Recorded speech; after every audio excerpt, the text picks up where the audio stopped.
Halo, Assalamualaikum warahmatullahi wabarakatuh. Perkenalkan saya Irdayanti Amir, peserta Latsar CPNS Mahkamah Agung Republik Indonesia. Pada podcast kali ini saya akan menceritakan pengalaman belajar harian selama Latsar berlangsung, baik itu secara sinkronus maupun asinkronus.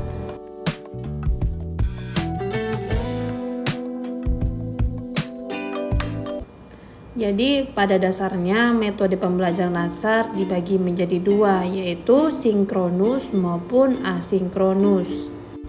Nah, untuk sinkronus kita ini menggunakan metode seperti ceramah dari pemateri, penayangan film pendek, kemudian ada tanya jawab juga, curah pendapat, kemudian ada studi kasus, diskusi kelompok serta paparannya, dan kuis-kuis yang interaktif.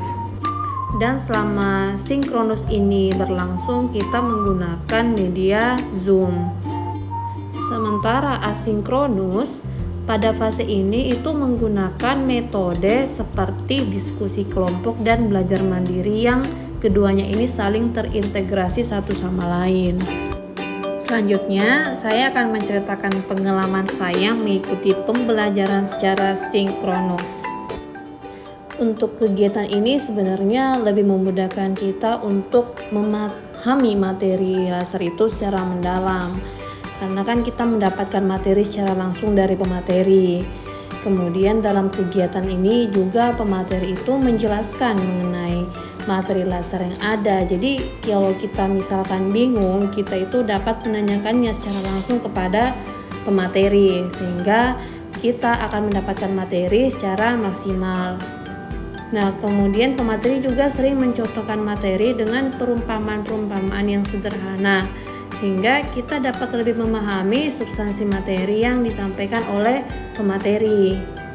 Dan untuk metode sinkronus ini juga lebih terlihat secara langsung keaktifan dari masing-masing peserta. Tapi juga ada kendala, misalkan mengenai jaringan. Karena pembelajaran akan terhambat jika jaringan tidak stabil, sehingga penyampaian materi itu bisa jadi tidak maksimal.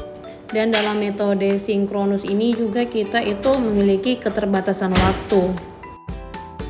Selanjutnya, untuk kegiatan Latsar secara asinkronus ini menggunakan aplikasi web MOOC. Jadi pada web MOOC ini tersedia segala bahan atau materi yang diberikan selama Latsar, sehingga kita bisa belajar mandiri karena bahan ajaran sudah tersedia dan tinggal di-download saja. Penggunanya juga mudah. Selain itu pada MOOC ini juga terdapat materi yang menggunakan video. Jadi ketika kita bosan dengan materi PDF atau tulisan-tulisan, itu kita bisa menyelinginya dengan menonton video yang ada. Kita juga bisa mengakses MOOC ini dimanapun dan kapanpun.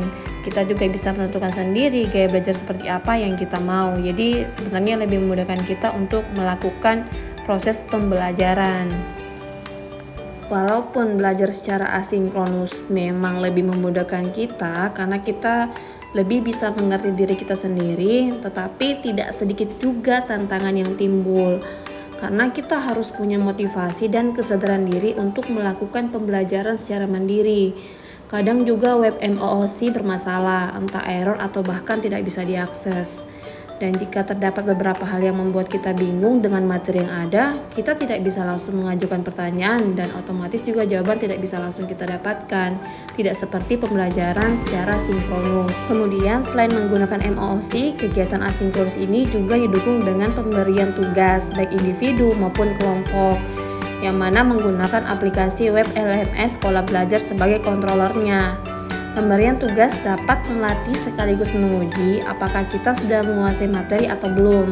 Dan untuk tugas kelompok, kita dilatih untuk bekerja secara tim.